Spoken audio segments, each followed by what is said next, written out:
I got into March, I realized that locking down wasn't necessary. In fact, I was so naive at the time. I had no idea. I thought I would call a few people. Had some connections with the medical community, pretty extensive actually, in my state, and I thought I could call around and let people know, like, hey, we've got a strategy here. It's not bad. We can prophylax, and we could use hydroxychloroquine as a first-line therapy. We don't need to lock down. We can protect our elderly with prophylaxis, really low doses. And I actually thought that was actually going to be well received. Instead, I was told to go home and to go home and don't use the personal protective equipment because I was just wasting resources. And I literally was on the phone. I won't say who it was, but a fairly well high up person in our society in Texas. I'm one of the boards. And I told him, I said, how old are you? He said, I'm 40 something. I said, look, I've been through the AIDS epidemic, okay?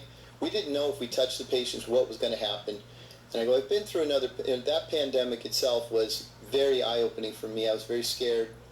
I was a young doc, and I didn't go home. I went to work. I'm going to see patients. I told them right then, I said, look, I don't mean to hurt your feelings, but as far as I'm concerned, you're a coward. You go home.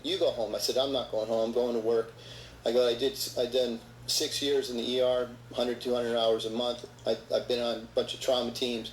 I'm not going home. I'm going to see patients. So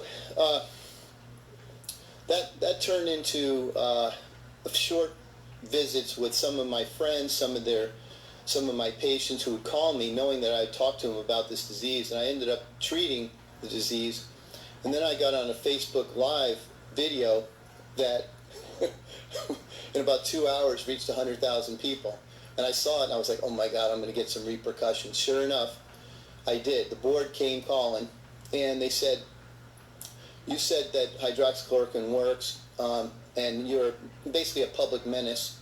And you know, we want to know who you treated.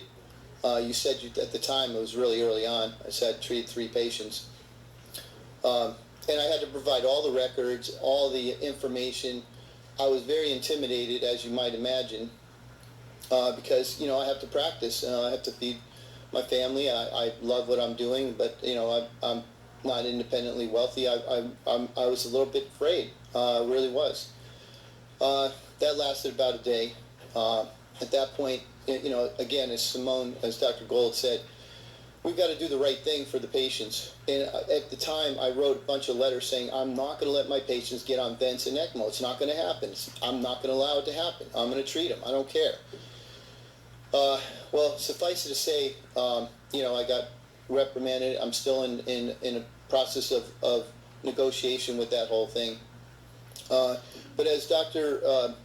Armstrong said, I'm really not afraid. I know I'm doing the right thing. I've treated a number of patients. I won't say how many because then I'll probably have to provide records for all that. So for the purposes of this statement, I'm going to say I treated 3.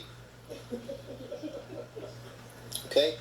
So the fear of reprisal is the reason why we're in this place right now. Docs don't want to do this. There's a fear of reprisal. I was very worried about it, and I can tell you all the people who believe in this medication, who believe in early treatment, feel the same way. They're really scared to go forward and treat patients because they don't want to lose their medical license, and that's a big deal. So the intimidation is amazing.